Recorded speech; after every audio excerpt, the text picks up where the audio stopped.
What do you expect? The guy married a whore. Like, what? Oh, Lord. I messed up my 2-year celibacy for 3 minutes.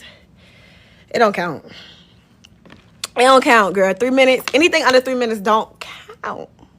And if you use a condom, it really don't count. You good. You can still say you celibate. Nothing grinds my gears more than when the social media influencers who are looked up to from the younger generation of women, the younger generation of women who admire them because of the amount of finances they have, because of the fact that they go on these trips, because they have quote unquote influential rapper baby daddy. Nothing grinds my gears more than the people who are in these positions who understand very clearly the level of influence that they have, especially to younger women, get on the internet and purposely say things that they know will infiltrate the mind of younger women and literally are putting them in a situation that they are left to understand things from their own interpretation. Nothing upsets me more than that. You are on the internet, on your live stream, answering questions. Somebody goes up and talks about their celibacy journey, and you turn around and tell them that if it's quick, it doesn't count, and if they put a rubber hat on, it doesn't count. Anything under 3 minutes don't count. And if you use a condom, it really don't count. And then you wonder why, when these women get older, they have harder times to get into relationships, because whenever they are in actually something that could be considered stable or long term, they have this habit of jumping in and jumping out and jumping on to the new next thing, because stability is not talked about to them. Having virtue is not talked about to them. Being able to sustain in one relationship is not spoken about to them. Instead, the conversation always leads to, oh yeah, oh that don't count, or it's always leading to a 3 or 4 kind of lifestyle. It's distasteful. This conversation coming from the same woman who said that, she was intimate with her rapper baby daddy the first day that they met.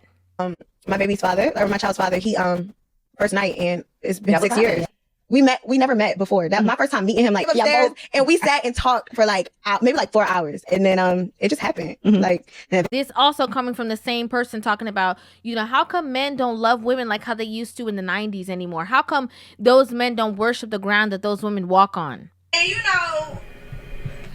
lately, I always be asking my friends, do y'all feel like the value of women to guys have went down, or guys just don't, respect us, appreciate us how they used to back in the 80s and the 90s? Women control literally, because I can say this now, but I only say that because of status. We making hella money just like these. But as far as a man literally worshiping the ground a woman walk on, it's kind of rare these days. We're running out of that. And it's kind of scary in society today. And I don't know, I might piss a lot of people off talking about this, but this is just conversations I be having with my friends. But guys don't appreciate us. I don't know what it is. When are women going to be real with younger women and let them know that regardless if it was 3 minutes, 2 minutes, 30 seconds, once that man has had you, that's it. Okay? While you might be talking about, oh girl, it was nothing, it was that, who cares? He got it. Who cares? It don't matter if it was a rubber hat, if it wasn't a rubber hat, if it was 30 seconds, a minute, 2 minutes, it does not matter. What's weird to me is that a lot of these younger women, they talk about, I'm not cooking, cleaning for nobody, I'm not being submissive to no man, but you're offering the ultimate form of submission in that sense.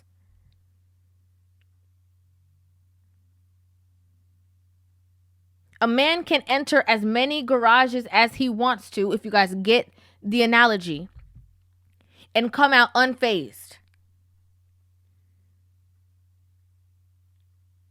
When a woman does that anytime that other people see that man around you, they looking at him like, oh, everybody's been there. Or what you think is special is really not, because everyone's experienced that. Everybody knows how the that garage feels. What do you expect? The guy married a whore. Like what? Oh Lord.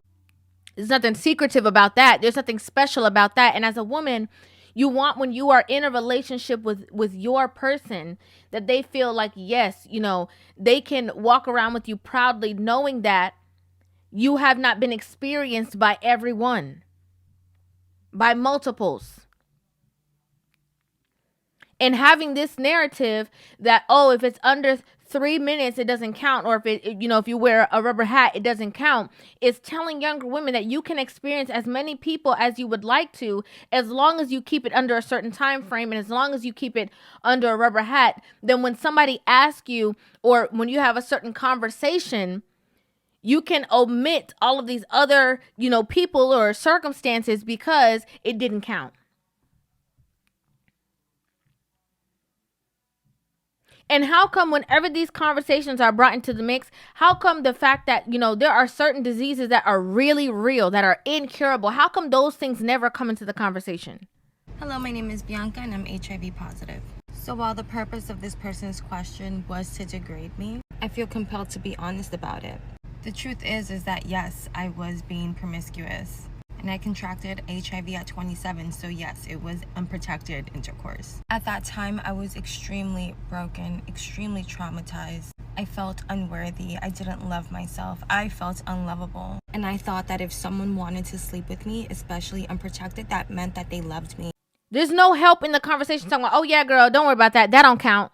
No, how about the fact that you said that you were going to commit to something? You should feel bad. Because if you can't keep your word with yourself, you're not going to be able to keep your word at all with anyone else. Yeah, you said that you were going to be celibate. You should have stuck to it.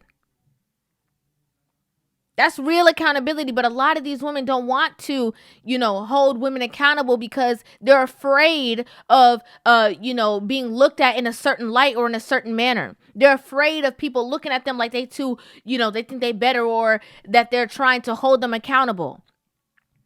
These people are very intelligent. They're very well aware of the fact that if they go there and try to hold women accountable, that women will run, and the women that they need to support them, they can't have them run away, because how are they going to be able to obtain or buy the products that these women are selling? Many years in the business that I'm in, if I was slow, y'all might want to take a class. Do they really care about you? No. That's real. Because if they did, they would not be saying things of the like. They would not be having these full-fledged conversations, knowing, again, the ears that it will fall on, and knowing that a lot of these younger women are going to interpret it in a million different ways. In my opinion, it's very irresponsible. And a lot of these younger women don't understand, because they don't have daughters. They don't really care. As long as they have the level of influence, they don't really care of how it's going to affect the younger generation. They couldn't care less. Again, hence why you're talking about how you met your baby daddy and was with him on the first night. As the people shocked is the fact you admitted to sleeping with your baby daddy on the first night. Whew.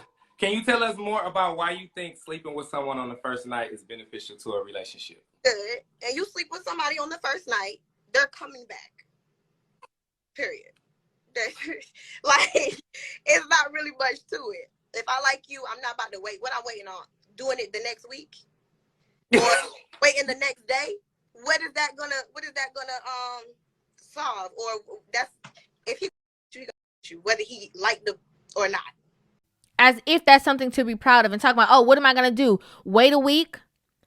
Yeah, what you're showing him is that you're easily accessible. And if it was easy for him, it's probably easy for everybody else.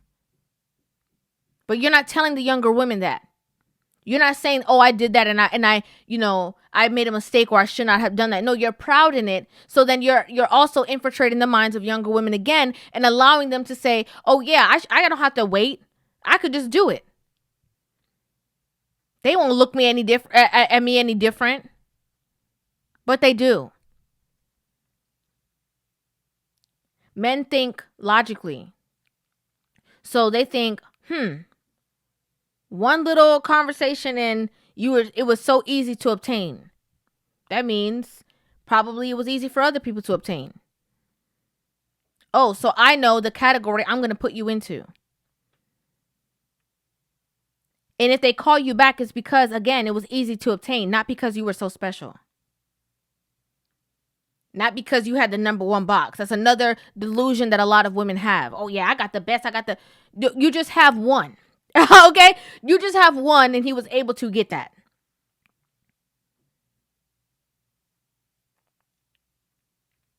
A man is a hunter by nature. So even if you feel as though you have the best, he will always think that he will always be on the hunt for the better, the bestest. Don't let your ego and your arrogance get into a spot where, I could do that because he gonna come back. Of course he is.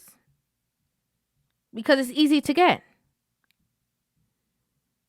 Not because you're special. Not because you're wifey material. Not because you all that in a bag of chips. No, that's not what it is.